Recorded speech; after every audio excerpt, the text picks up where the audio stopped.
Hey Dito, guess what time it is? I don't know, KT, but I'm gonna need some Bisquick and some duct tape in order to do it. Holy crap. But, we're going to talk about confessions being made with assets and how everybody goes to the movies. And there's a lot of misunderstandings. So go get that Bisquick.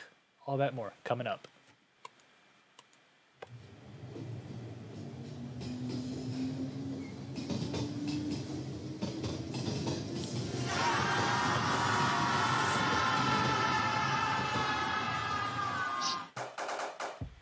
It's time for the Ktdata Anime Podcast with Dito and Ktdata. The Ktdata Anime Podcast is brought to you by Dakimakura, Single Awareness Day's #1 top-selling item. Basically, what a Dakimakura is a body pillow with anime girls on it. For those who do not know. Isn't that a staple for everybody to have? Is it? Oh, no. Isn't that in the otaku flair to own one of these things? Anyways, welcome everybody to the Ktdata Anime Podcast, and I think it's a fake holiday or something today, right, Dito?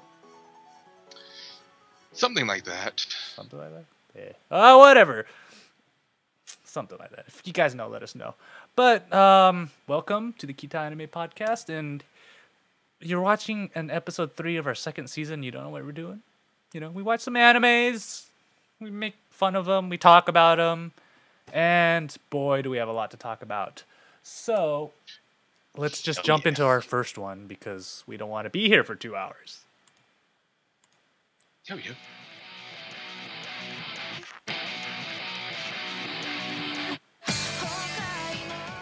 And our first anime is Guilty Crown, and it's brought to you by The King. Hail to the King, baby! Not Elvis. Oh. Okay. So, when we last left off, wheelchairs don't like having people in them. So they get their own legs. Beware the moving death walls. And Shu takes his crown and becomes king or something like that. So why don't you start this off, because I hate talking about this guy, Tito.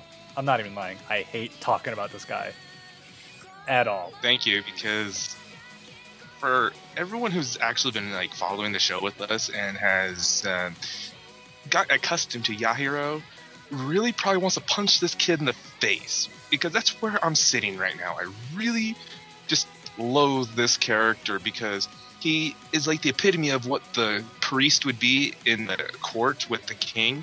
He's like the yes man that will just do anything for the kings like that, and then just push his own power onto it. That's what this guy is. Oh, we were talking about it the other day, and you're like, I want to punch him. Like, I've wanted to punch him since the Dr. Ginger episode, to be honest.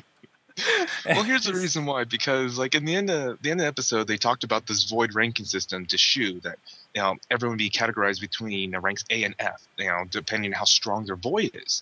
And of course, Shu said no because he feels like that's discriminating. And then he just kind of went with just push Yahiro's ideas away. Yeah, and it's so annoying to me because it's in this episode. It's clear that Yahiro's the one who's pulling the strings now, and Shu's kind of just like, all right, maybe, and yeah, it's what really gets me is that he's now the president, and everyone's looking at him. He's trying to keep everyone together by just agreeing with everyone. He agrees. He just puts everyone. He gets put on the scene, but then he backs himself into a corner every time, just trying to appeal to everyone. He essentially turns into the yes man leader, where he just says yes to everything and tries to get this crazy, make sure everybody's happy when he needs to be man up and actually be a leader. Yeah, because he keeps on saying that how much he doesn't really think he's a leadership material, Yeah. and everyone else is saying that he'll make a good leader, but he just lacks so much confidence in his ability to do anything. Really, his judgmental ability is very lacking. Oh yeah, it's crazy. But I have to add, because you know how we like to follow this anime and just see how many different anime stereotypes or the bucket list that can cross out. And I can't believe I didn't call this. Why did I not call a uh, hot spring scene? Okay, technically they were not in a hot spring. It was like the school's hot tub or something.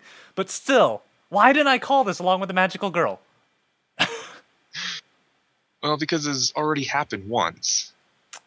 I should have called it though, man. I feel really There has to be at least inadequate. 2 in every anime. And then I just thought of something else that I was gonna call, and now I don't even remember what it was. So dang it.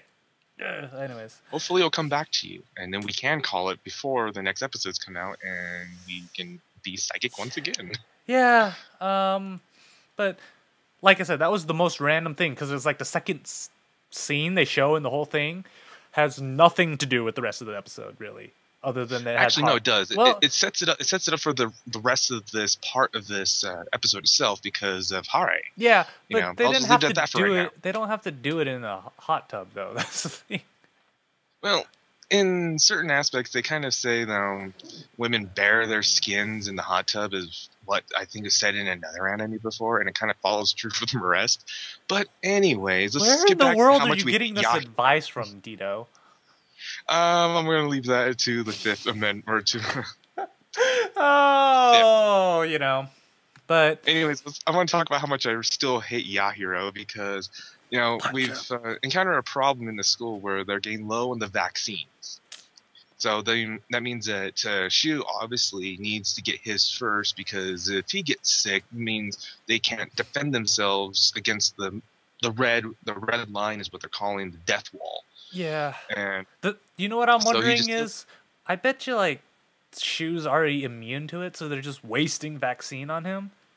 I mean, I wouldn't be surprised. He's already proven that he's not the same as everybody else, so I just have this feeling it's like you're just wasting vaccine on this punk.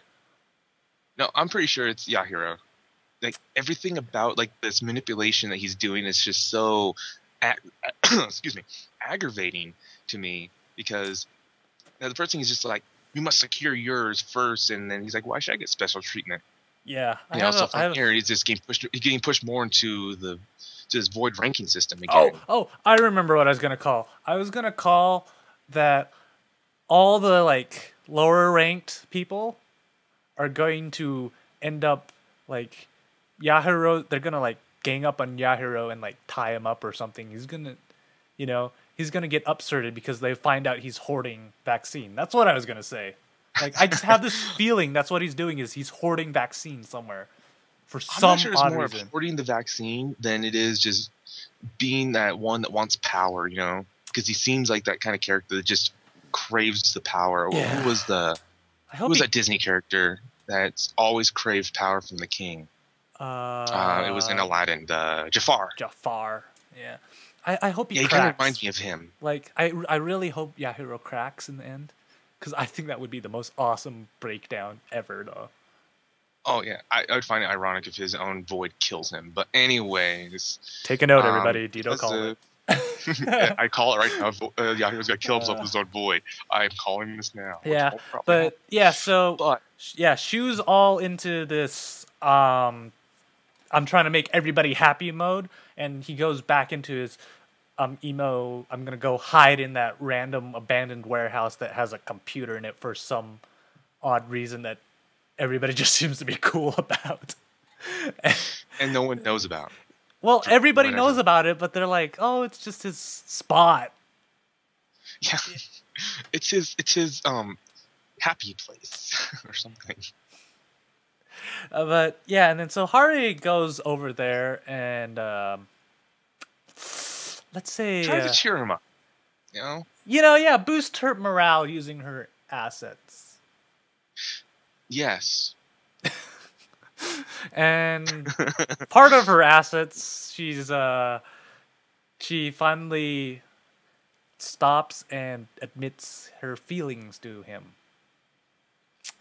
And of course, Which is funny too because he didn't catch it at first. Yeah. She was like literally probably 2 steps behind when Hari was talking about this is the things I love about you. He's like, yeah, I know. Wait, did you just say love? Huh? She's like, Did you? like, oh wow, he's a quick one there. Yeah, I didn't notice that you were rubbing my face into your boobs, or you saying that you loved me. But oh, okay. Here's a funny part too. So in most cases like this, the male, when their face is shoved into some assets, they usually end up starting blushing and start getting like crazy and everything. But he's just kind of like, it's like pillows. It's just, to me, it's like going, oh, there we go. It's like the shy shoe. All of a sudden, just it's like boobies. This kid is worse than Done. Shinji. I swear. No, I'm not putting him that bad yet. He's getting there. Shinji, I still want to like. If I had a choice between punching either Shinji in the face or Yahiro in the face, I'd still go for Yahiro. I'd punch both of them, but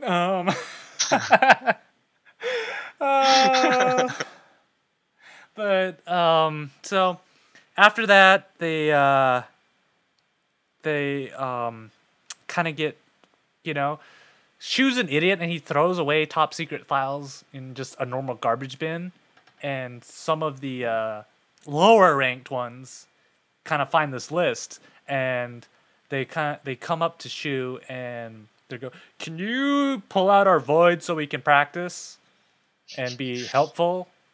Yeah, for example, like Shota's. Everyone who remembers Shota's void is the camera that opens up everything.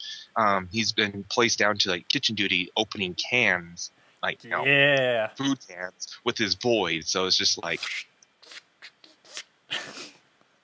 It's faster than using a traditional. It feels like it's so demeaning. It's so demeaning just to be sitting there opening cans with your void that is able to open doors, walls, security systems, high-end security systems, and then you get reduced down to opening cans. Yeah. So, and then next thing you know, Shu's in his high tower. Seriously, why is this school so nice?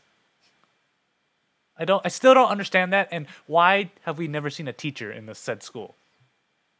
Yeah. I was thinking about it, going through, and I don't remember ever seeing one teacher. I know. I'm just sitting there. I'm like, and then remember I messaged you like, dude, have we ever seen a teacher in this at all? And I just took a second and thought about my, no, really. Yeah. Who really builds this nice school and has no adult supervision in it whatsoever? Yeah, like, and then.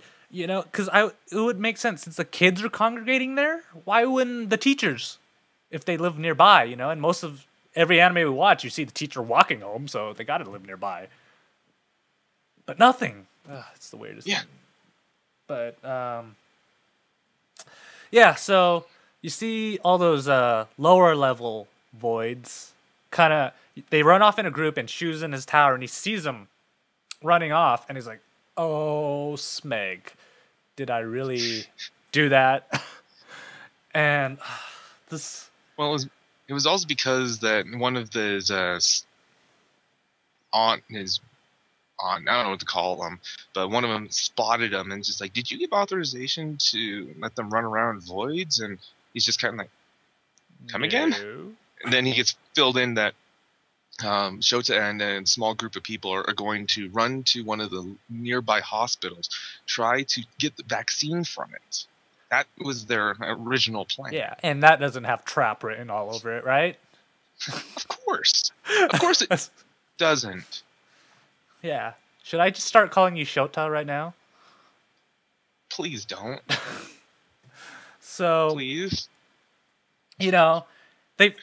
Of course, they fall into this giant trap, and Shu, in his selfishness, he runs off and gets them, and without calling anybody else, because that's a smart thing to do.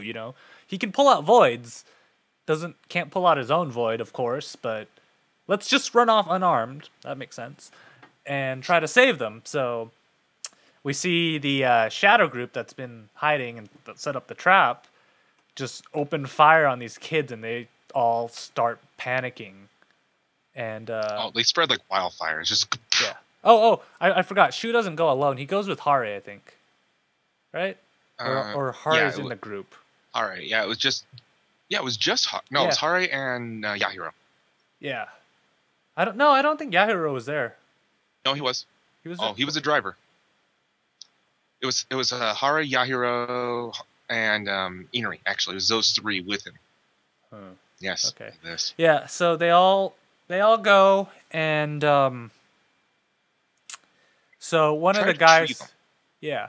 So all the weaker ones start freaking out, running in directions, and Shu's like, "I'm gonna lead him off." So he runs off, and then Shota sees this broken car and grabs Hare, and it's like, "Hare, come heal this." I hate how they say things like that. Heal this car over here, so we can get away, you know.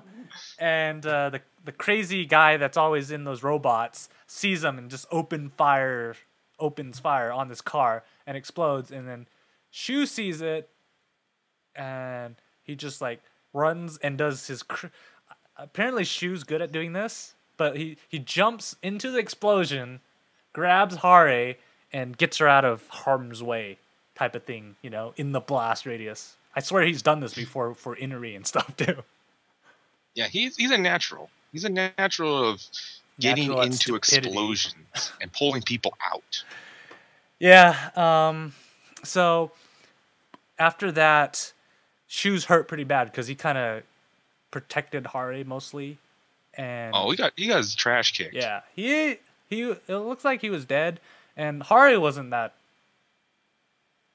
well off either. She was pretty hurt pretty bad too. She was pretty messed up too. Yeah, but she would have been dead initially, but she's still able to sort of crawl, and so what she does is uses her powers to try and heal Shu as she's bleeding out like crazy. Then the first thing I'm thinking, like, why didn't you just heal yourself first, then go heal him? Because he doesn't seem to be bleeding out, and you are.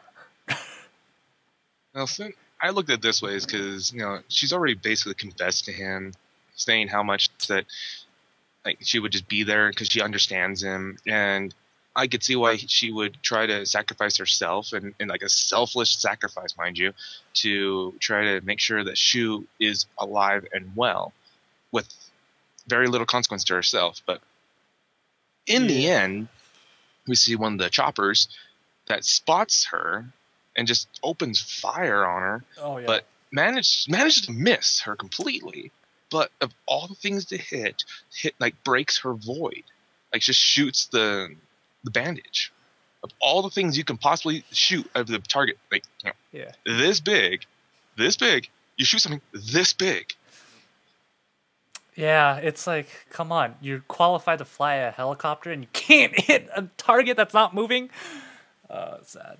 Stationary target and they can't hit it, but something that it would be the size of a thread, they managed to hit perfectly on. Yeah, and so that disconnects the what did you say? Her bandages, and Shu's still in his magical floaty state of bandagedness, and Hare just starts. She collapses, and Shu does the 5 more minutes look when he gets up, kind of thing, and he looks over and he sees Hare. She's like starting to crystallize it and everything, and then he like grabs her. And she just fully crystallizes and breaks apart in him. And this is finally the breaking point for Shu. He just goes berserker on them. He just goes, Asian ape, Yeah, so like keep in mind while this is all happening, that shadow group's still trying to shoot everybody else down. And you just see Inari with her, she's like, with her submachine gun, just trying to fight off everybody else, and you just see Shu walk up to her, and in the most violent, groping fashion that I've seen, he's just like, and she's like, no, and just like gets out the sword, and notice the sword it looks different too. It's like it looks a lot more crystallized and less less techno looking, than usual, and he uses that and just takes out the rest of the Shadow Group's mechs in like 3 swipes. Yeah, actually, you're right. 3 swipes. Yeah. Then after that, Shota just comes up, it's like, "Shoo, it's my fault. She wouldn't have died," and blah blah blah blah. And normally she would be like, just forgiving and everything, but no. He just outright sucks the crap out of Shota. He just starts wailing on him. And starts wailing on him. It's like, bah, bah, bah. It's like, that's right. It is your fault that she's dead. And like, and so you just literally watch what this essence of Shu was this whole series snap like a twig. Just complete really, 180 that's exactly of what just happened. Complete 180 of what his character usually is. And then right at the end, he's like, "All right, we're going to go with the ranking system so we can get rid of all these weak people, and I'm going to be the king." And everybody just like looks at him. And of course, that's the end of the episode. Yes. But we do restart the episode with was it Asura's grandfather with the remaining group of the Undertakers.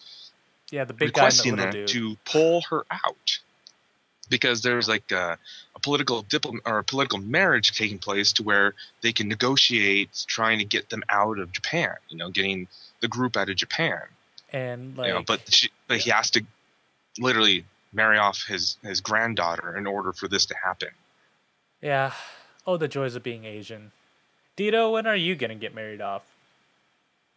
For political reasons. I just need to know when I have to go find a new co-host because you got married and all that stuff.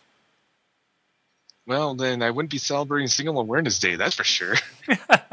Oh, just go hug your pillow. But yeah, so this was pretty cool. Argo, he literally skydives into the wall, which makes me wonder, why aren't there any anti-aircraft weapons at all around the wall? You would think that. I mean, of something like you couldn't see a parachuter coming in from the sky because they did it like in dawn. It's not like you couldn't see something like that, especially if you have this moving wall of death coming after you. Maybe they don't have anyone searching the skies. Just kind of sit there going, "You see anything on the ground? Shoot it." They're probably like, "Oh, the wall's tall enough. No one's ever gonna think to jump from a plane."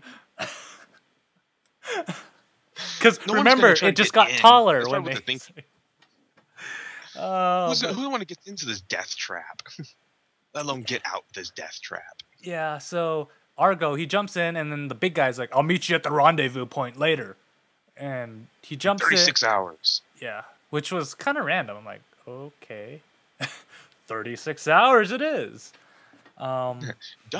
Yeah, so he comes in, and of course he sees the those gangsters from about 2 episodes ago that wanted to do the coup on Shu.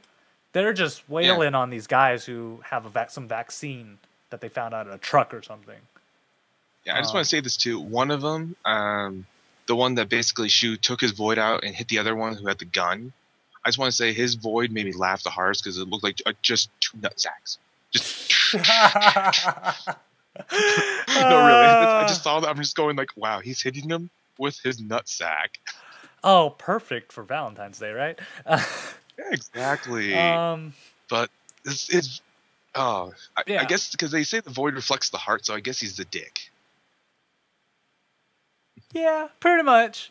But yeah, so Argo's going around, is like, "What is going on?" And everybody's like, "We have to take you to King Shu." And he's like, "What?" And like it was calling him like Taicho, so captain or president or something high up there. I don't think they're actually referring to as king, if I remember correctly. Yeah, I don't know. It goes well with anyway, but yeah, so technicalities. Yeah, the leader of our group, you must be seen. It must see you now.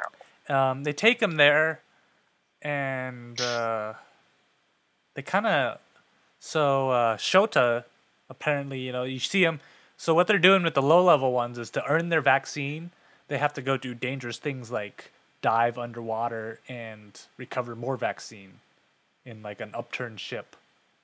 And Shota, he gets like stuck in the ship, and his air respirator thing starts to fail. Wig out. Yeah. And Argo's like, dude, why aren't you helping him? You have a spare tank right there.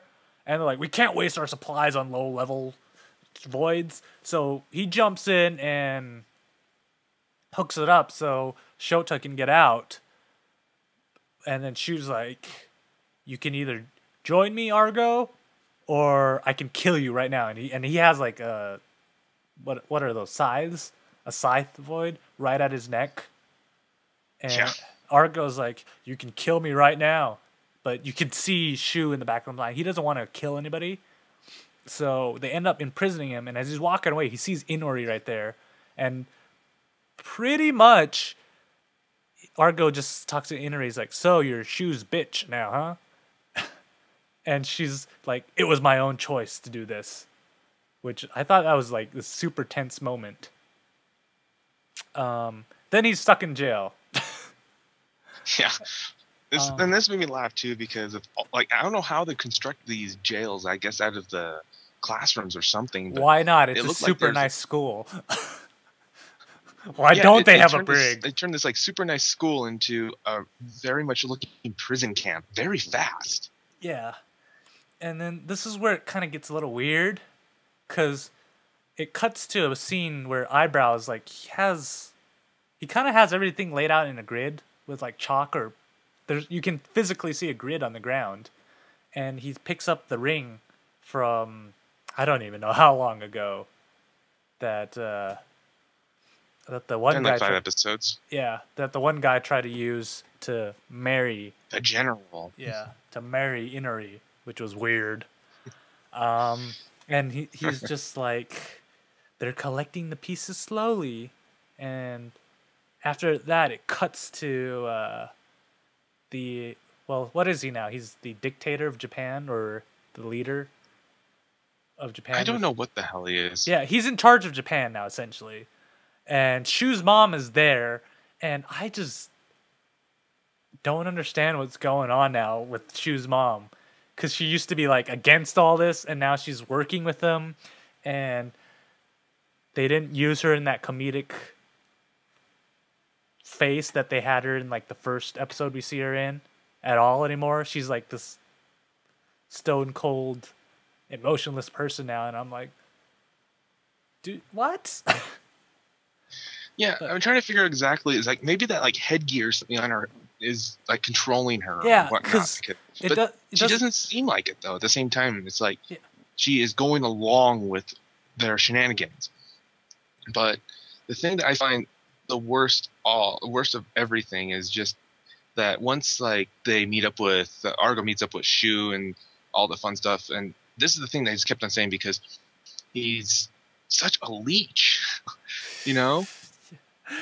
And here's what I mean too, because Argo gets out, gets out of prison and everything, trying to find her name was Arika. Irisa. I just know her as Aya and cat ears. No, not her. I'm talking about they're trying to find the old guy's daughter, Iris. Arisa. Sorry, Iris. That was it. Yeah. I am horrible with names. And yes. Anyways, when he's trying to, his whole mission is just to bring her back, just to get her out of there, bring her back to her grandfather, and that's it. So as he's running around, Shu eventually catches up to him, and we see one of the girls that was apprehended during the whole time with Argo and everything, got put into the protection committee, and her void is like a crossbow. Yeah. She went with Shu, because Shu found them on the way, grabbed one of the voids from her partner, which happens to be a boomerang. Yeah. Goes and finds Argo. From there, this is the weirdest kind of battle scene in the world, because like Argo's on the top of the balcony, the exact same place where the Dr. Ginger Yahiro scene. and Shu kind of like, yeah, it's like when they met and had their fights, and it's back now to this scene too. So I found that to be kind of funny. Anyways, Argo confronts Shu, and Shu confronts Argo, so they're gonna duke it out. So we see how Shu throws the boomerang, Argo does it, and it's just deflected so easily. Gets Shu on the ground and starts asking him like, why, what changed you so much, blah blah, and basically has a knife right to his throat. And Shu just kind of like, if you have a better solution, because their whole goal into getting all this vaccine and everything is to get out. Like, they're going to get themselves out of Tokyo, of Japan, basically. Yeah. So and he's at this point, he kind of backs away because here comes Leech, comes up and he's just like, I'm not so merciful as Shu, and pulls out a gun. Because that's the manly way. Argo backs down. Right? Like, what I'm wondering is, why didn't he pull out his void? You know? Not necessarily. I could see why, because, Yair's a douche. But the one thing I found funny is this girl. The girl that went with him, just kind of just sitting there with her the void, just kind of like. She's like, I can't shoot. I can't shoot. Yeah, I'm like, come on, shoot the bastard, shoot him, come on, save your leader. But instead, the boomerang that Shu threw got stuck into the ceiling rafters and dropped a big piece of beam almost on the girl where Shu rescues. Yeah, Shu does his exploding jump thing. Yeah, Shu does his exploding jump to save her. Exactly, is this professional save jump. And saves her this time with no damage to himself, believe it or not. Yeah. But then we find that after her void breaks, she started in a crystal. Yeah. And then he's like, she wasn't infected. Why did she get sick? And then the truth comes out, saying that you destroyed the void, you destroyed the body too. And Yahiro's like, yeah, I knew all the whole time. It's like, I didn't tell you, or you wouldn't agree to using voids like this. And, and Argo's like, you see what you're doing? You're playing with people's lives.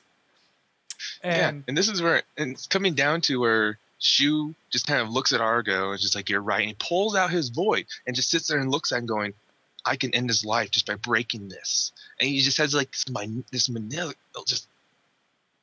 cynical laugh. Yeah.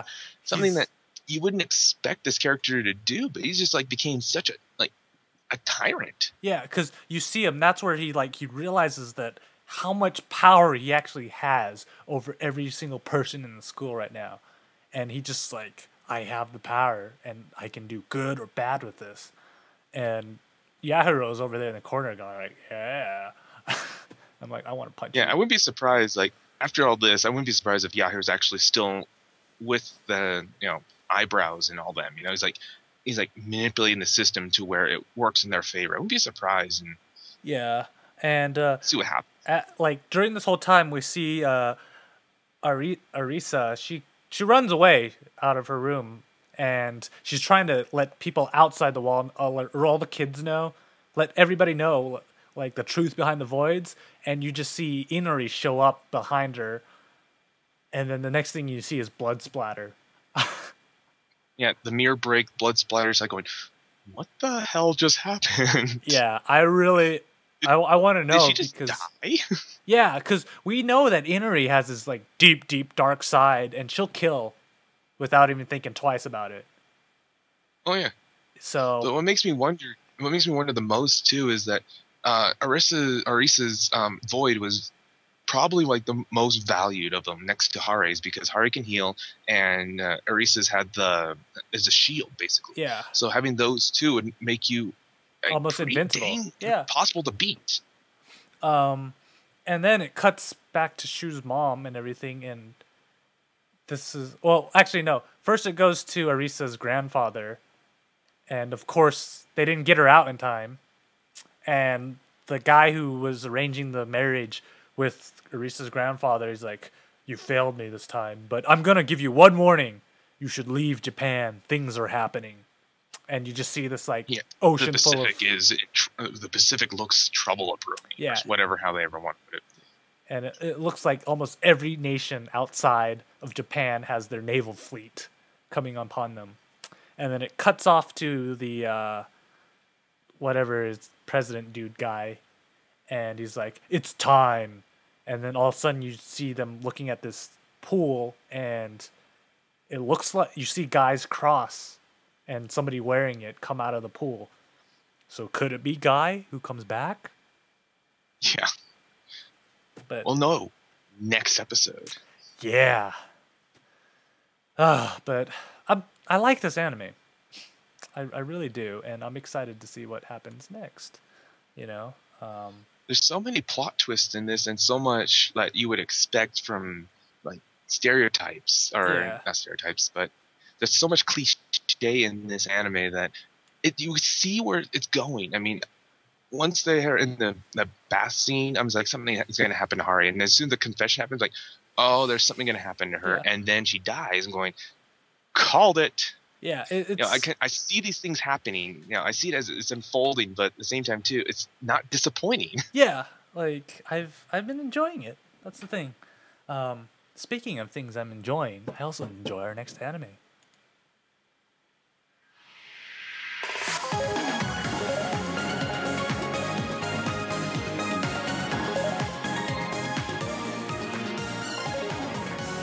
And our next anime is Ano Natsu de Machiru.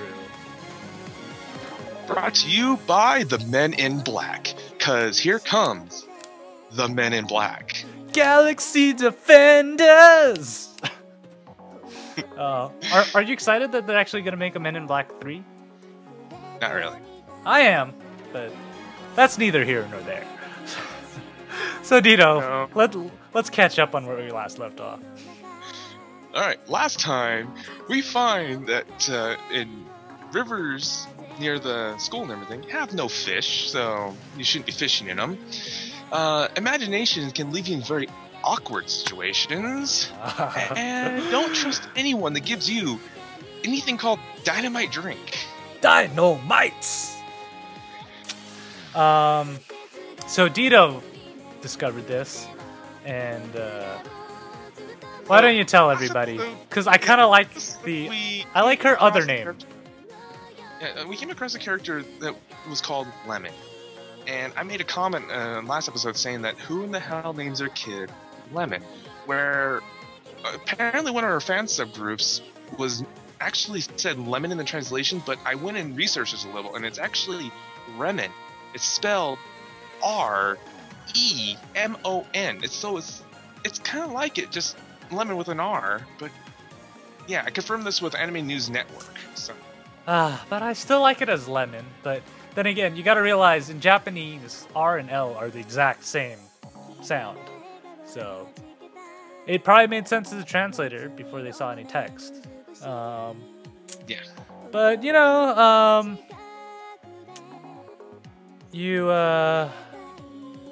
it starts off on a, everything seems to be normal after their binge drinking the day before. Kind of the awkward situation left with Kai's blemish or whatever, his forehead starting to go with Ichika kissing it and trying to, I guess, make the wound go away. So I guess that leaves a very awkward situation towards Kai in the morning. Yeah, and so Kai has this imaginary fantasy where he thinks she just goes like, "You're skinny, you're weak, you wear glasses. Why in the world would I ever date you?" I'm older than you too. Yeah, I would never ever date you. And next thing you know, he's on his futon going, "Ah!" He's like, "Sorry, sister, I'm so pathetic." Blah blah blah. But this is, we'd expect most of these comedy romance animes where you have the girl, usually sister or mother and everything, coming knocking on the door, telling them, "Wake up, your breakfast is ready," all this stuff. But this is the first time I've ever seen someone respond to this by putting a note through the door, like a written note, just sliding through the door, and just like, yeah. And the funny thing is, like, that the crack in the door probably had to be wide enough where she could have just looked through the crack to see what he was doing, but he just slips out these things like, "I'm staying home today." Blah blah. I don't even remember what the second note said. "Leave me alone."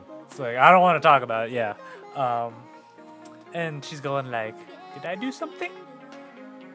I don't think I did anything, but so she goes to school, and our favorite character, she's Yes. she Kichi's favorite laugh, mind you. I like that laugh. Okay, it thrills me. Yes, I can tell it thrills you. Dang it, it just deleted something that probably shouldn't have. Alright, there you go. But she's like, well, he just probably wants to play hooky today, but in her kind of way. And she's like, oh, okay, I think so. Then it cuts to Kai's other friends, which I love this. All of them are like hung over. And they're like, I don't really remember anything from yesterday. And I woke up with remember what happened yesterday? That we're talking about the movie? We had something to drink, and then we fell asleep, and I woke up with a headache. It's just like, oh, wow. And like, do you remember anything? And they're like, no, I don't remember anything. I'm like, seriously? I don't know. But this comes down to where Remen is like an old man, because the way she like presents everything is just kind of like meddling so much in everyone's affairs, but at the same time too so like innocently. Like, for example, she was asking Ichika, like, what could it be, why he's there, because everyone knows they live in the same house, like what could have happened. So Ichika has this kind of like daydream about what happened on her point of view with Kai. Yeah, so saying, it goes back to that. I know your whole secret and everything. You're an alien and stuff like this. And out of nowhere, mind you, this is the funniest thing I have seen in an anime so far. Is that is like, yes, I know your secret. I'm gonna call the Men in Black, and out of nowhere there comes two agents dressed in black, like Men in Black. It's an animated version of Tommy Lee Jones, like two of them. Two of them. They look exactly the same. I'm like, oh my god. Are they hinting that they're going to make an anime version of the Men in Black? I actually watched that. Why not, right? Very possible. I would watch that. Think about it. It could be a tie-in to the new movie and everything. They could make a Men in Black anime, but why not? So they're having all this discussion on why Kai didn't come to school on that day. And so they're like, maybe we should go visit him and see how he's doing. They're like, maybe we shouldn't intrude and all. And then Remen just comes up and she's like, well, I know what I'm going to do. And she has this giant bag on her too. And I actually thought it was like, oh, she's going to bring him food or something or more booze. And then she opens it up. And they're like, "Whoa, is that an 8mm?" And it's not like the one that Kai has, where it's just this handheld thing. It's the full on like shoulder strap camera with extendable lens on it. Yeah, it's just like it just comes out like if for people who are probably not going to be seeing this and listening to us, it's just like a bazooka put on a handgun. That from the old those old hand cameras, like think of exactly what Kai's looks like, but put an extended barrel on that. Yeah. That's what Remen has. Yeah, it has like this super long lens and everything, and I'm like, oh my god, I love the one thing I love about this anime. If you guys have not figured it out, is how much they take homage to all the old film cameras and everything. I'm like, oh, I really wish I had one of those when I was growing up. And I love it, and she just, it's like, it's perfect time for footage. And of course, blue hair girl, she's already run off first because she needed to do something on her way home. Kana? Yeah, which was go visit Kai. Yeah.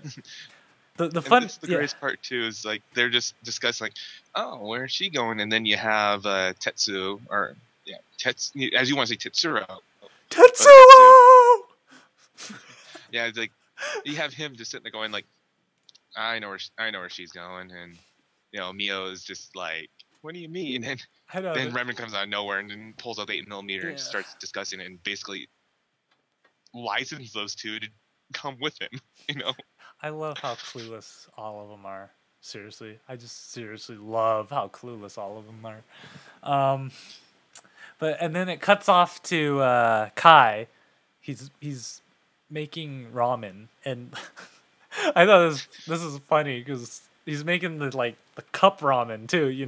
Out of the little hot It water says thing. cup. It says cup noodle on it. Yeah. It says the cup noodles. Like, they're Somebody using paid real for a brand name for this. sponsorship.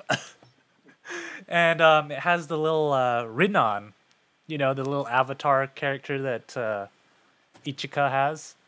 And he's like, "Do you want to try some ramen?"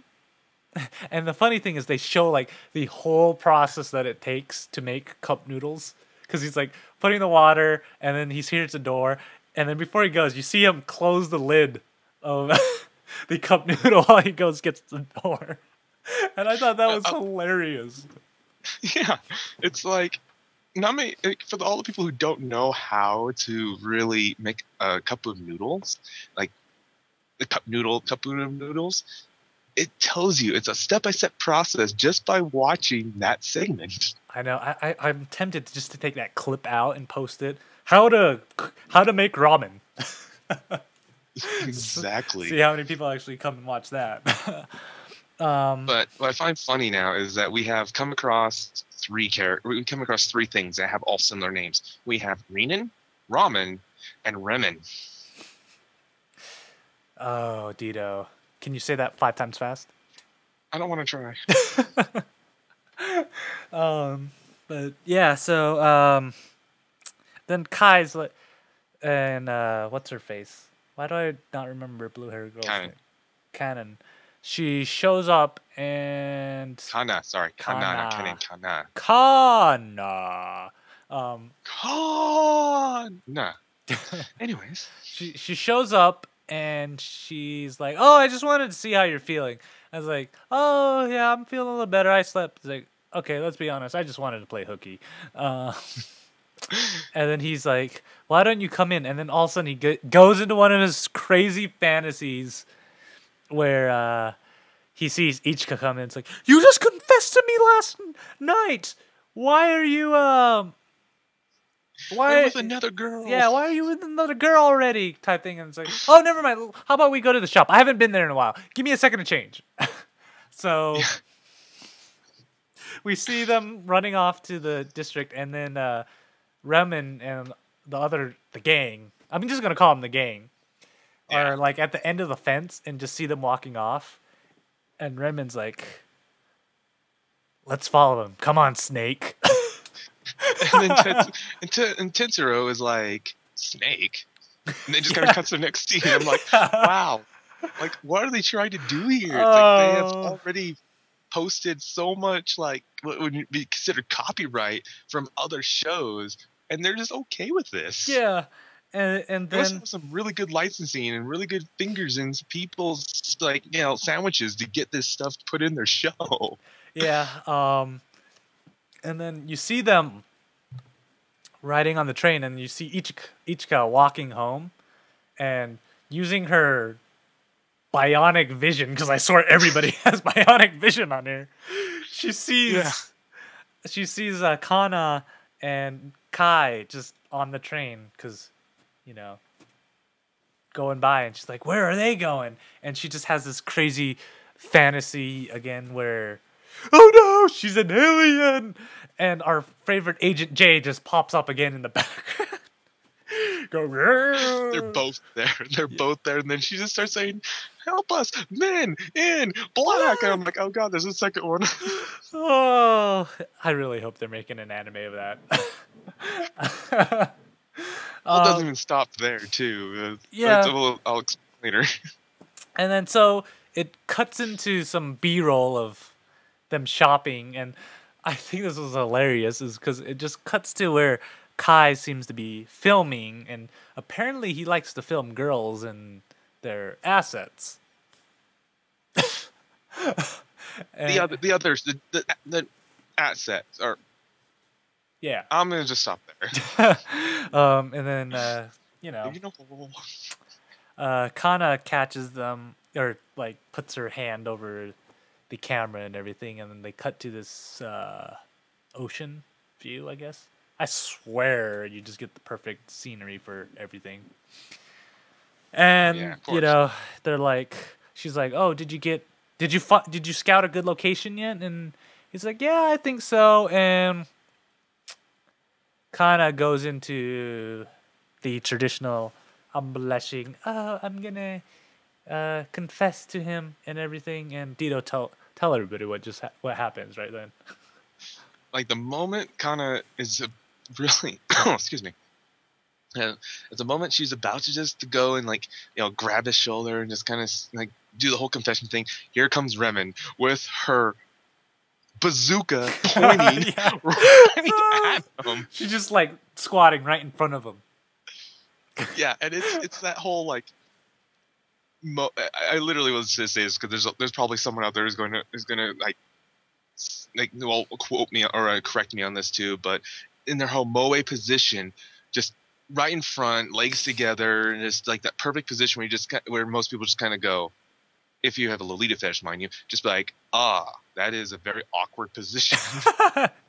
Yeah, and I love how she explains it too. She's like, "Oh, I was just so into catching the moment, I forgot to hide." Yeah. And the one thing that there's a common theme in this episode is they're talking about grabbing the right moment to confess and all. So Kana, she's trying to grab Kai at that time, and then what's her face? Mio was trying to grab Tetsuo. I can't really say his name anymore. And we start seeing things start to unravel, and Yep. so what's funny is this whole episode is based on the old theme of a comedy of misunderstandings, and so we have Ichika misunderstanding what Kai said, Kai misunderstanding what Ichika said, Kai and Ichika being delusional, thinking crazy things. Then we have Kana trying to carpe diem, and then we got Mio trying to carpe diem, and it's getting really complicated, and I need a diagram pretty soon. Luckily for you, I have put a diagram up, and I'm going to explain this just a little. So, how this so-called diagram is going to be playing out is that Mio likes Tetsuro. You got me saying it now. Kana likes Kaito, and then Kaito likes Ichika, but Ichika likes Kaito in a sense as well. But at the same time, too, Tetsuro looks at Kana as that childhood friend and everything. So there is kind of this like weird triangle thing going on itself, because I know Mio doesn't look at Kaito in any like favorable manner. So. I don't even think it's a triangle. It's like some odd shaped polygon now. It is like, we'll just say it's like a prism. It's just going everywhere in all sorts of colors. Yeah. Yeah, it's something like that. Speaking of rainbows, we'll get back to that. So, and then this is weird. Like, the rest of this episode is Ichika chasing down Kai because Kana runs off. And they're just... You'd expect this. I'd expect this from this kind of comedy romance, is that... because Ichika was following Kai, trying to find what was going on. Then Kai runs into Ichika, and instead of trying to like figure out what's going on, Kai just bolts. Yeah, he just freaks out and just bolts. And then she's like, "I'm chasing after you. Why are you chasing? I have my reasons. Why are you running? I have my reasons." And all of a sudden, they land in a complete sweaty mess. Yes, and now they're trying, and this is now where they just pretty much spill the beans of each other. Yeah. They're talking about it, and then she's thinking that he's figured out that she's an alien. He's thinking that he actually confessed and she dumped him. and then it's this whole elaborate mess that's going on, and then both of them together is like, wait, their story starts conflict. What? Huh? Who? Huh? What? And then, oh. yeah, this is the best part too. They just kind of like, wait, you don't know what we're talking about each other, and then they're like, what's your secret? What's your secret?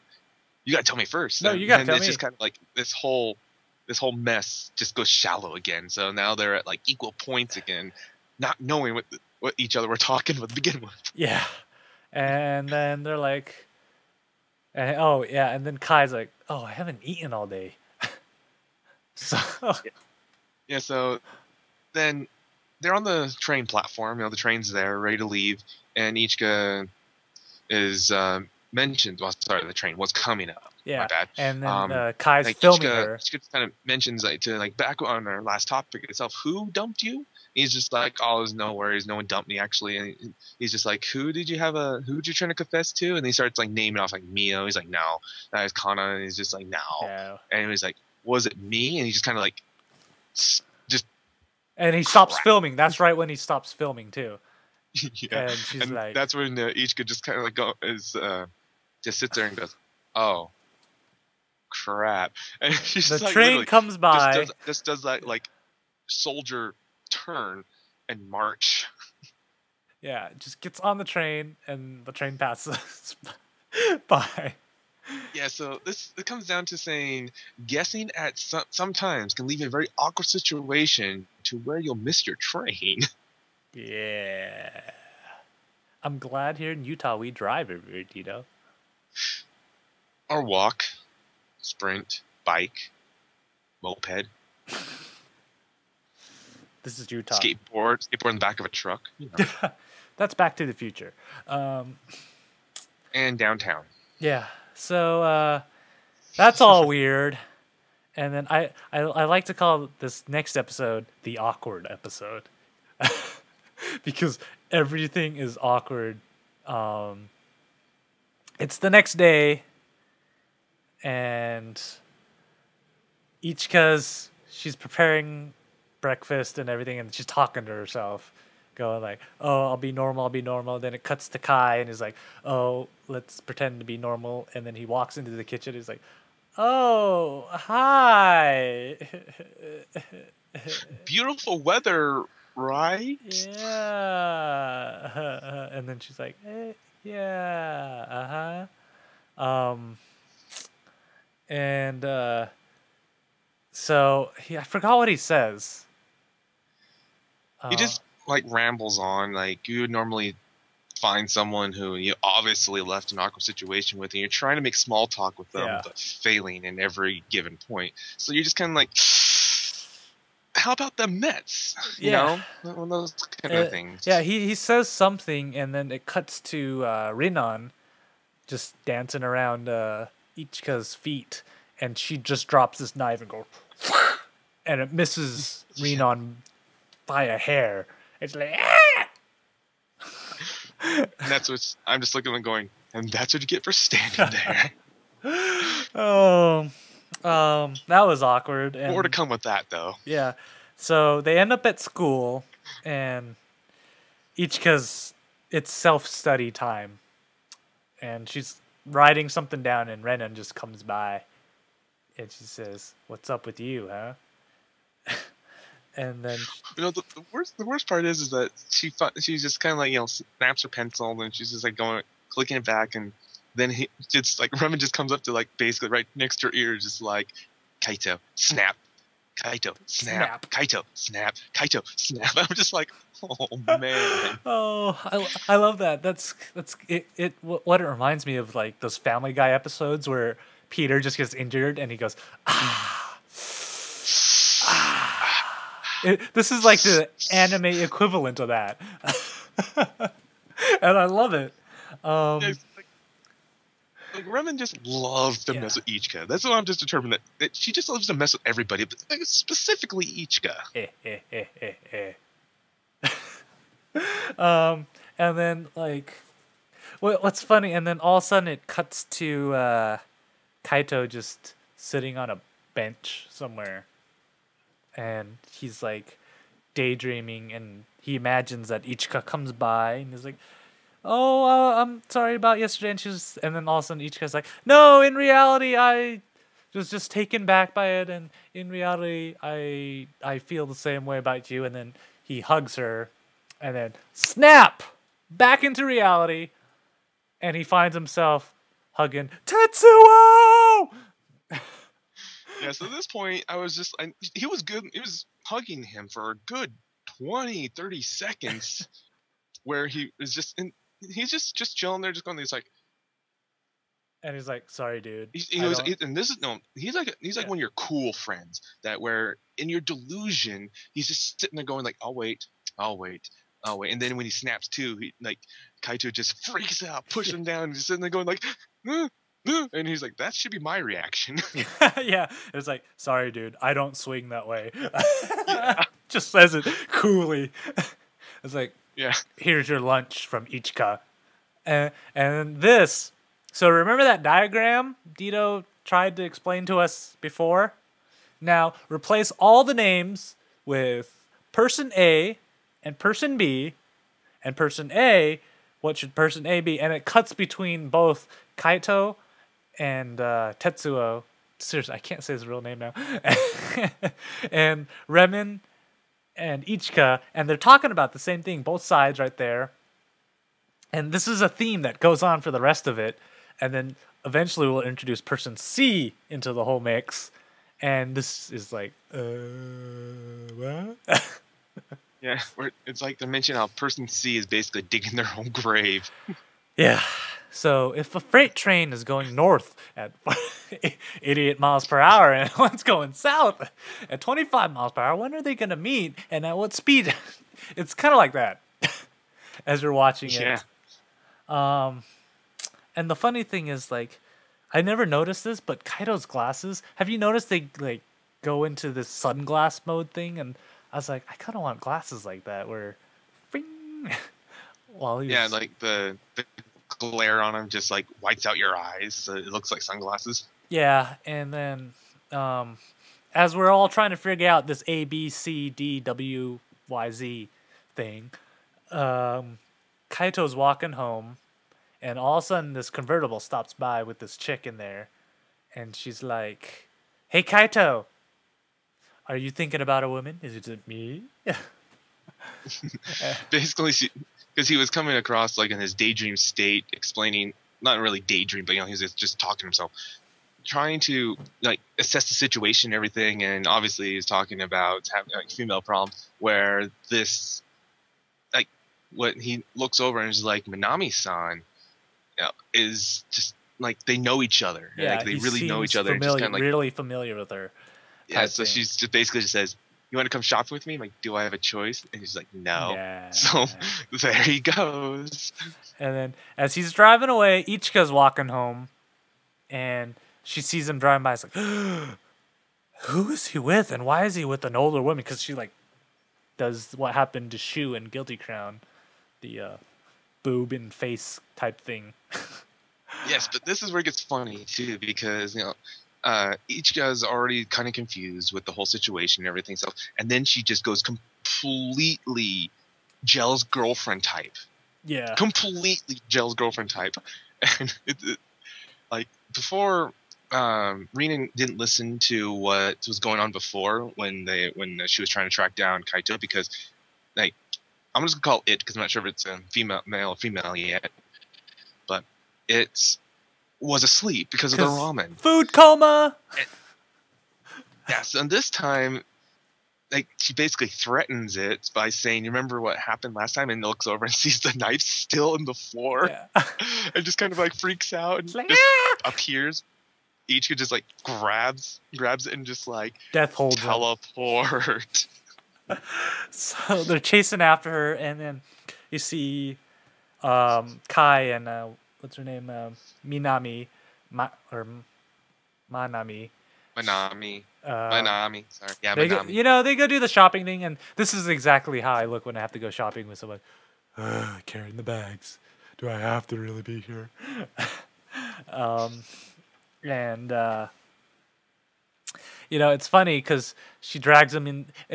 Did you notice all the store names too? They were all like knockoff ones. So it was like the Zap. Yeah. I was laughing through it, just looking at the store names. And she takes him into the equivalent of a Victoria's Secret. And she's like trying on these, like, do you want to see? And everything. It's like, no, no, no, no, no, no. And Ichika is just outside. It's like, oh my God, what's happening right now? But after this, like that scene happens, here is a picture. Like it zooms down to Renan is like putting on panties, like just randomly.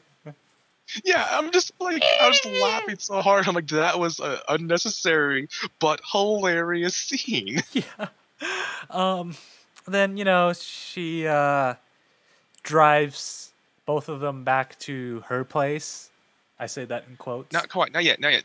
I want to point this out too. They go to the movies. Oh yeah, already, yeah. The thing they're watching is this is the most hilarious thing because for the people who actually know me knows that I'm a zombie fan. I like everything about zombies. I watch Walking Dead, all this stuff. And there's an anime that just came out about a year ago called The High School of the Dead, which is the equivalent to Zombie Apocalypse in Japan. They were playing that in the movie theater in the anime, and I found that to be absolutely awesome. Yeah, like, and then these, like, all these scenes have Renan doing something, like, ridiculous. Like, in the movie scene, I just remember he just, like, pours popcorn everywhere and, like, ah! I'm like, where are you finding this popcorn? Just eating. From? Yeah. And so they go back to Manami's place, and she's like, I'm gonna go take a shower right now. Want to join me? I was like, and he's like, oh dear. He's just like, I respectfully decline. Yeah, and at this point, like, cougar much? I found it to be like that older sister where you just kind of like, just stop already. You know, like,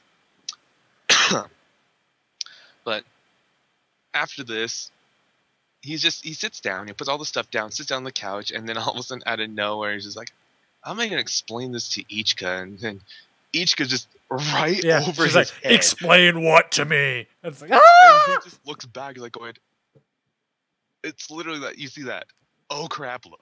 Yeah, and she's just like, grrr. And it's like, come on, we're leaving. I just loved it. I love this look. He just looks up. He's like, "Senpai." It's just that whole scene right there was just really well done. Yeah, and it just comes. This is where the train wreck just totally comes to form, because she's like, "Come on, we're leaving right now. Your sister told me I was supposed to protect you, and we're leaving right now." And then Manami, she comes out in a towel, and he's like, "What's this commotion going on?" And he's like, "Kai, is this your?" It's like, no. It's like, his older sister told me to protect him. No, and it's like, and she's just like teasing him on too. It's like, oh, don't you know? It's love. It transcends. He's just a high schooler and everything. It's like, both of you are just so clueless, and they're freaking out right there. And all of a sudden, Tetsuo comes in. It's like, oh, you're here. And Ichika and Kai? Well, you two, make yourselves at home. Make yourselves at home. Yeah. I love it, too. He's so nonchalant about it, too. And then they're like, and then Ichika's just like, wait, sister? It's like, yes. Nason? It's like older sister, about basically translating Nason. And it's just like, she just looks, because she did everything in her power trying to make it sound like there was something going on between the two. And she would just, every single time, like, Kaito's trying to explain, she's like, shut up. And this is like the perfect example of like Gel's girlfriend that doesn't want to hear an explanation. Yeah. And then, like, we find out that it's Tetsuo. What's his real name? It's Tetsuro. Tetsuro is his older sister, and she's married, and every time she has a fight with her husband, she comes to his house. And I love this because it's the most ridiculous reason too. This time it's like, what did he do this time? He recorded over my show. Yeah, the most simple thing in the world. But this is what I'm coming down to saying, like this time period that they're in, it has to be like back in the 80s or something like that. Yeah. When stuff like that was a big deal. I know, and it's hilarious. So finally, we solved that mystery, and I'm really excited to see what else happens because something else is going to happen. And Yeah, but before all that too, here's our little.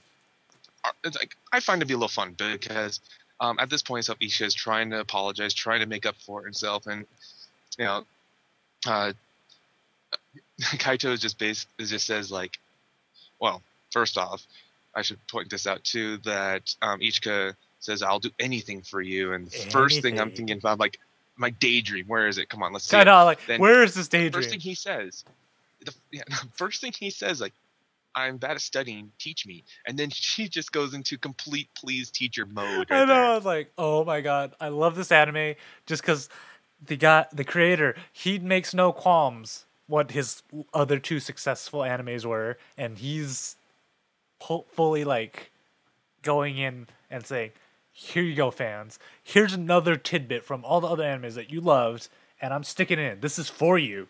It's like, Yes. I'm like, oh, really?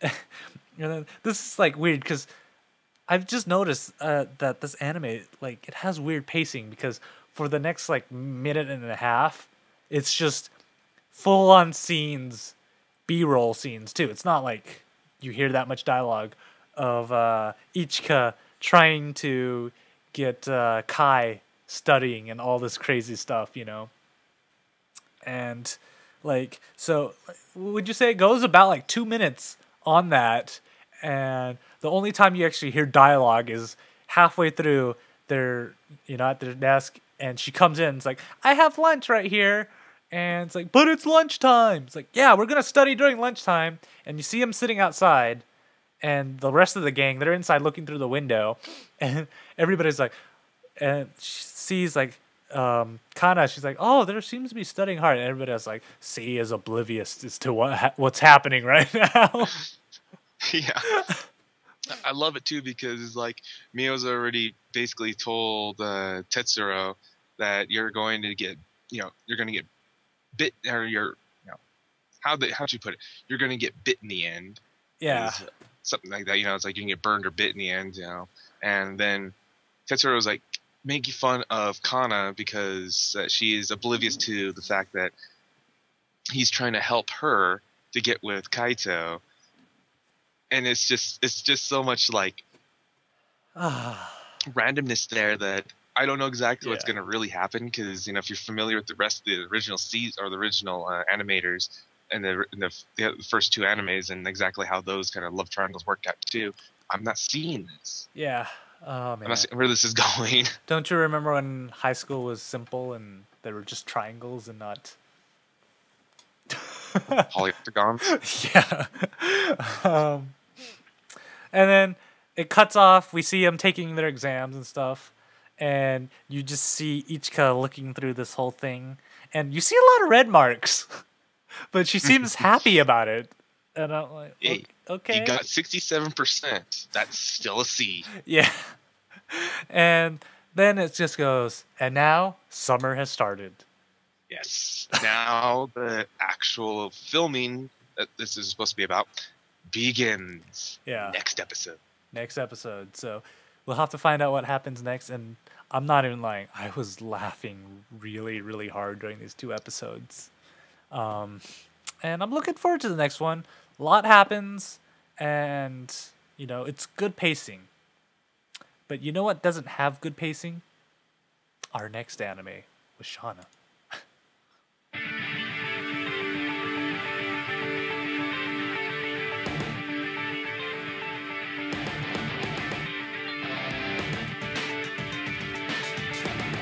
And this segment is brought to you by Airport Fruit. It's delicious.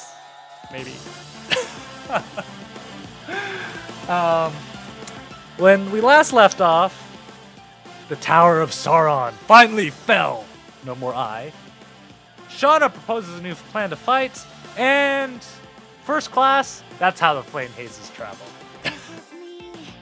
Yeah, we can't really tell, KT is very bitter about this show. Just a little bit. I'm disappointed, you know? I'm so amped about it, and it's just really disappointing me. And I can't really say that too much. I'm still a fan of the show. It's just I just wish there was just a little more better pacing, like we discussed. But instead, we now begin the episode with like Shauna trying to like get all the like I don't know how to. She's trying to rally her renegade troops, pretty much. When we first get this scene where we see this backdrop of like obviously the world, and we assume what is the Flame Haze leaders. Then I realize it's a theater. Yeah, they're in a movie theater. They're in a movie theater. I mean, like for some group that's so important, big, organized group and everything, they congregate into a theater where you're all looking forward, not be able to discuss with one another anything, and I'm just going like, what? Let's talk about limited resources. I know, it's like these guys are supposed to be the protectors of the human race, and they have meetings in the most ridiculous places ever. Like the first class lounge, a movie theater. Really? And then before I forget, a shout out to Ice Cream Rocks and Number for telling us. He left a YouTube comment on one of our episodes telling us the avatars that all the Flame Hazes use are called Coxitus or our Cositus, something like that. Yeah, Cositus, I'm guessing. So thank you for that. You know, see, all you have to do to get read on air is leave comments or send us emails at kita@ktdata.net. Just saying. Even if we are completely in the wrong, which I usually am. Oh, we are always in the wrong. Are you kidding me, Nito? When are we right? Good question. When are we? Yeah, so Shauna arrives in New York, and she's just sitting there with what's her face that has the two Cositus. And the girl's going like, how do I talk to this girl? She just seems she doesn't seem to talk or anything. It's like, oh, maybe I'll offer her some of this fruit. So Shauna takes a raspberry, pops it in her mouth, and she's like, delicious. And I'm just looking at her like, really? Last time I had airport food, it was disgusting. And there's just this whole scene. It's like, oh, you want to try some more? And like, nah. I'm like, oh. Yeah, so she's like feeding her a cup of fruit, and it was just like Shauna's never had fruit before. It was slightly amusing. Yeah, it's like, Carmel, how'd you raise this child? I just don't understand. So after the fruit scene, you just see this group of people like gathered, and they're like, oh, the flight's here, and then all of a sudden the crowd disperses, and there's these three people there, which just happened, or there's only the two. There's only two? I thought they were all. Yeah, yeah. Oh, yeah. Okay, of the three like Earth gods, one of them was at the bar when they originally were discussing everything before. Then they go to the airport to pick up the other two. Yeah, so there's the two there, and Dito, you can take this one away. God. Breathe first. Take a deep breath. Take a deep breath. Yeah. Okay. So this is going to be a pretty long bit right here. All right. So I'm going to read the notes in this one because God, if I'm going to remember how to say this all. All right. We made comments in the past on how the Shauna Flame Haze names are incredibly long. This is a doozy. Here we go. It is. One of the gods, Earth gods, is... I'm going to screw this up so bad, and KT's going to laugh at me. I'm already laughing at you. Screw you. What a good friendship we have, right? Yes. Okay, it is Tazgapala, the pipe of the hesitation and fear, and the man who shadows the path of death, and his flame haze name is South Valley, the evoker of Demon Horde, is what they gave me on this. And I'm just going, oh god, I'm gonna have to type all that in because I'm not gonna remember that to save my life. Oh wait, Then, you got one more, no, Dino. You got one more. I'm not done. I got one more. The other one's a priestess. Is a priestess of the bell cleansing flutter. Calicu Litku, or I'm just not. I'm gonna leave it at that. Before I get old, Dino.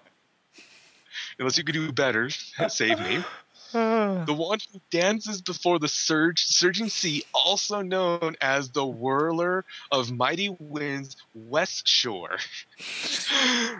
Holy crap! Really?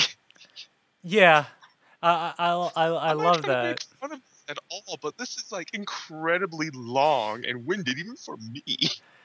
Yeah. Now you know how I felt when I had to read that CES ad that I wrote. Oh, no, like that at least that was something. This was just like those two names alone take up but like that much of my spreadsheet. Yeah. But like, and then this is the disappointing part about this episode. Well, one of the disappointing things about this episode is that in the last episode they built it up so much that Shauna was going to go to New York and talk to the rest of the Earth gods and try to convince them. And I'm like, oh, this is going to be some dramatic diatribe where she says something very powerful and everything. And all of them are in the bar. You know, they're like, so why should we help you? And she essentially just repeats what the other guy said. And they're like, all right, sure, we'll help you. I'm like,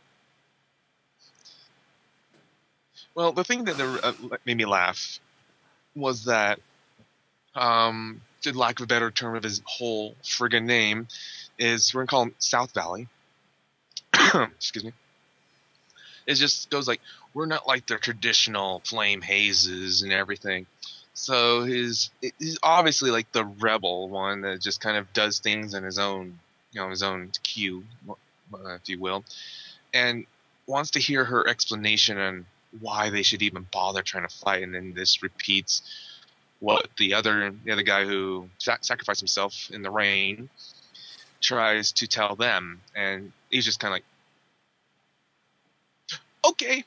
Yeah, I'm like, man, and like, cause like the preview for the episode, it looked like it was going to be some intense talk or something. No, 2 minutes, we're done. Yeah, and they're only explaining like how the West Shore was saying that all this Xanadu is we need to stop it because the denizens cannot have their own world. That's more than enough to stop them, blah, blah, blah. So I'm sitting there going like, okay, at least she has some valid reasons. The other guy, and then South Valley is just kind of like, I just want to hear what our other comrade had to say. Is like, I died to get you guys off your asses and moving. Sounds good enough. Let's party up with you, and then that's it. Yeah, that's all it took. And then and then this is where the episode just, I was like, is it over yet? Is it over? You see Yoshida and Tanaka, they're visiting Yuji's parents' house because his dad is home. Yeah, he's home. Yeah, he's home. And as they're saying goodbye, after Yuji's parents go in, they turn around and Yuji's there. And they're like, what? And then Yuji's like, Yoshida, I need you to come with me. I need your help. And then they go into this crazy diatribe on why should we help you and stuff. And Yuji's like, let's go take a walk. And they're like, you're not going to take no for an answer. It's like, no, we might as well walk. And I love this whole scene just because that in the past, like they really never made much explanation, like solid explanation to what Yuji's trying to accomplish, and they really still haven't. But it seems like his persuasion of talking to them eventually, like, Tanaka understands, like, oh, Yuji's already realized how powerless he is, blah blah, but he's still willing to fight. Yoshida is the same way too, and I'm gonna do the same. I'm going like, okay, what I understand of what he's trying to accomplish is he's going to open up a parallel dimension mimicking Earth, mind you, to Misaki City, which is he's basing it on for, I guess, just for whatever reasons. He can go anywhere in the world to do this, but he decides to base it in Misaki City. And to create a world for denizens that don't need to require anything that, like, what the essence, human essence, provides in this world, because they won't need it or something. Yeah, and I'm like, okay, but yakety yakety yakety yakety yak. That's literally the whole entire episode. I'm like, seriously, we're on episode, like, what are 17. we? 17? And yakety yak, you're still setting up the storyline? Seriously? They spend the last 17 episodes setting it up to this episode, where it needed this. Honestly, I really believe it needed this, because they are pushing the third and final season really heavily. Because if they didn't, because they never explained anything much about the flame hazes or anything about the outlaw, really too much detail. They just kind of said, this is an organization, this is what they do, this is how they fight, and this is the cycle. That's pretty much what they've given the last 2 seasons. Yeah. Never explained much about these organizations, because that's where they're bringing in all these flame hazes and start this war and yada yada. Yeah. But what's stupid is, like, how Tanaka does all this. He's like, I'm gonna go home, I'm gonna go to bed, and live the rest of my life as a normal human being. Let me shake your hand, Yuji. Peace. He just basically just gave up. Oh, like, really? Really? So it's like, but the thing is too, is like, Yuji did promise that he's going to protect Misaki City and everything, that he's not going to let anything really happen. And I guess I gave just Tanaka just that much more confidence in him, saying that, you're right, I should trust you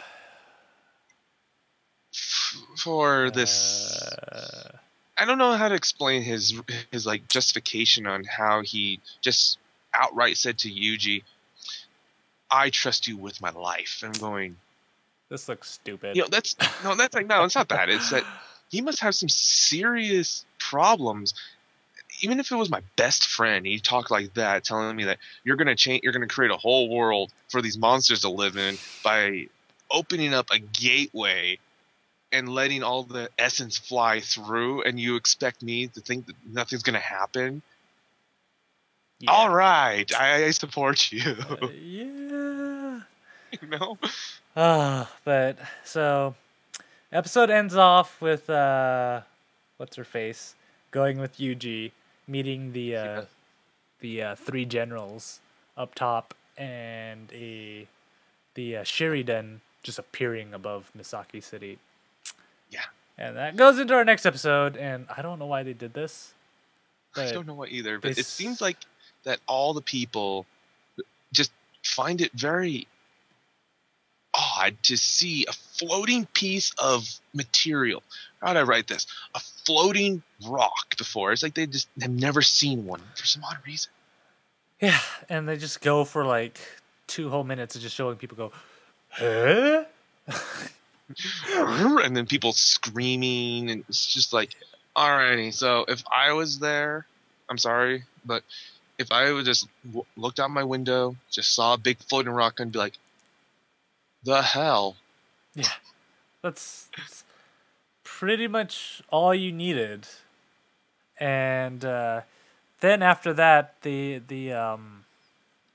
Hiriden, when they're on this platform, and Yuji goes onto his throne with the 3 generals on these pedestals, and Yoshida, she's standing in that green. I think it's called the Hiriden, isn't it? I can't remember how they called it, but it's like the lookout crystal or something like Yeah, that. it's essentially the map of Misaki City, and they're like, "Oh, we need you here because you helped redraw the mystical power lines, and we need It's the essentially energy." like in the second episode when the unrestricted spell started to mess up with the fabric of Misaki City, I guess how they put it.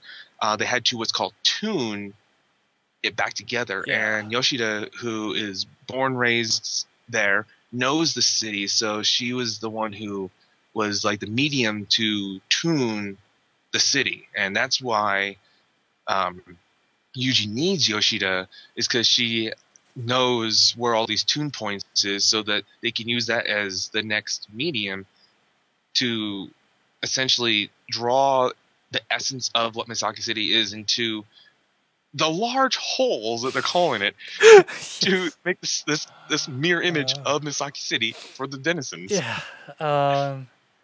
And the stupid thing is they call it a anti-seal. That I'm like, all right, you have all these intricate names for all these characters, and you couldn't think of anything more creative than anti-seal. No, but they did do something even better than that.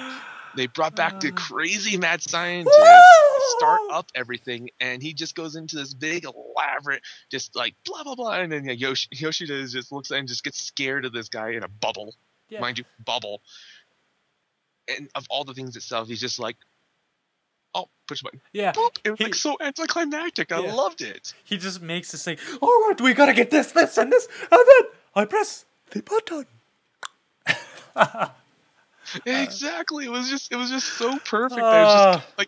It's just like the calmest we've ever seen this character, who's just absolutely insane, off the walls, and she's like, press the button. It's like, boop. Yeah, and then she gets all scared. Ah! And what's that guy's name? Lami, I guess, beams her into the little map thing so she can redraw all the energies, and she starts getting scared because she starts seeing everything blown up. And he's like, "Oh, sorry, I must have turned it to 11 already. My bad." To 11. Oh man. No, I determined this much too. It's like if I ever became like a denizen god, just like Alistair and everything itself, I would be probably Marco, because I would so mess with my master. I wouldn't care who they were, how powerful they were. I would give so much crap and just mess with my master. I determined I'm pretty much Marco at this point. Yeah. And then after all the powers all released, we see Hecate. She's floating, and it's like, oh, it's my turn. And what's his face? The general's like, till later. Yeah, it was like 1,000. I don't remember his name, but they call him like the 1,000 face or the 1,000 morphed dude. Yeah, and I'll eventually write that name in because I should remember his name. Anyways, they explained to Yoshida that exactly what her purpose is, and this brings a good light in too, because I never knew exactly Hecate's purpose really was. I thought she was like the leader of Ballmass for the longest time until Yuji took the throne with I was like, God of Creation. And so it turns out that her sole reason to exist is to sacrifice herself, so the God of Creation's real form can be revived. And every time they need to revive her, her spiritual form comes again. So she just goes into this endless cycle of being created, sacrificing herself, and being created yet again when she's needed. But they did give a kind of the double-edged sword of it too, because for whatever she is like found that her power is needed, she's brought into existence. Then when she sacrifices herself, a wish is granted. Depending on what kind of wish it is the time period between and when she'll actually kind of reincarnate herself. and he's trying to create a whole world. So Might be a while. that might take a bit. Yeah. I hope you don't have any like exceeding credit card debt you need to pay soon. Yeah. And that's pretty much. We probably won't see her ever again.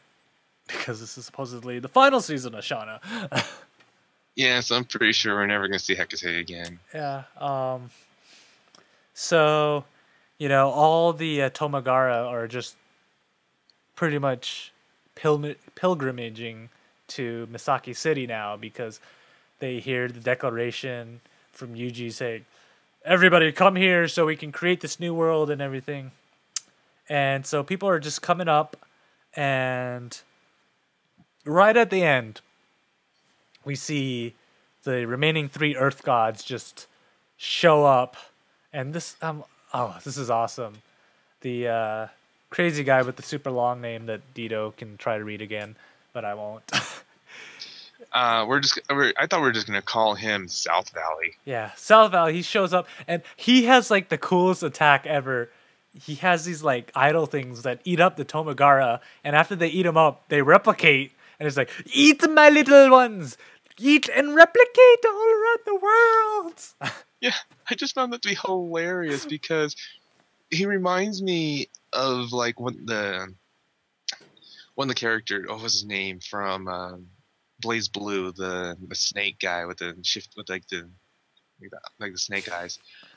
Oh god! So I will remember this eventually. But he reminds me of him, just like so mistrusting that you can't really do anything. But then he just turns out to be like one of the most cynical people that you could possibly have gathered as a character, because he's like so powerful and knows it, but he doesn't give a rat's ass. He just and then after that it shows the West Shore, and she just shows up and they all start firing attacks at her, and she makes these magical fish, these goldfish come up, and it like absorbs all their attacks, and then all of a sudden, in Mother Russia, the fish eat you. So the fish just attack all the Tomagara, and they don't like totally destroy them. They're in the fish, and you just see them falling into the water, and all of a sudden, totally kills them. And I'm like, I don't know what to explain. Just digests them. Yeah, and it's crazy. And finally, we see Shauna and crew make their way towards the Shiriden, off to do what they do. And I am praying the next episode has less yakking and more battles. Well, it's gonna have to, because they took the first swings, but I have a feeling they're going to go into an explanation on why. But that's next episode. Yeah. Oh, so that's it for Shauna. Honestly, that's it for the show, Dito. Actually, we've ran long again, but we expected this because Guilty Crown has gotten amazing. So, make sure you guys, any feedback, like KT, Dito, your shows are way too long. Email us at kita@ktdata.net. Make sure you check us out in 2 weeks, right? Yeah, 2 weeks, which will be the 28th. Yeah, February 28th is our next show. And if you even feel like you want to yell at me for making very long blog posts on the ktdata.net, be sure to let me know, because I have fixed that now. Yeah. If, like I said, you want to watch us live, ktdata.net/live. Everything else is at ktdata.net. I have Sia's videos I'm uploading right after I get this video out. I'm going to probably encode them all at the same time overnight and just upload like crazy. So watch out for that. Dito's got even more stuff he's writing up, I think, right? Yes, I'll be doing some. I have to do one more review because of all the stuff I've got from my big box of Doom. You probably noticed my last 3. I'm still going to be doing Caster from Fate Extra. And then actually at the end of when Kita comes out next week, I'll be getting 2 new games. Look forward to seeing Hyperdimension Neptunia Mark II review, and also Phantom Breaker for the Xbox 360. Yep. And so that's it, guys. again, thank you for all who watch, who come live, who watch after. I love you guys all. Dito, it's fun. I'm glad that you decided to fight off the swarms of girls that were wanting to be your Valentine's Day and showing up here. At least, hey, I'm wearing a buttoned-up shirt for you. I'm like dressed up, so I put some effort into this. I'm like, oh man, I don't have anything for you. Here, I have this. So, Maggie Moo's hat. Oh. I used to work there. But, so that's all. So we will see you guys in 2 weeks. Later, guys.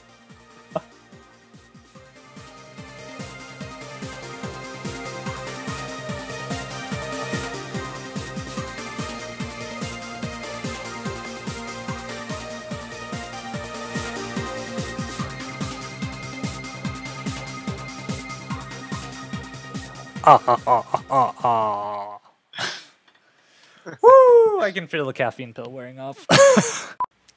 Videos recording. Caffeine on maximum. You ready, Dito? No, Good. let's do it.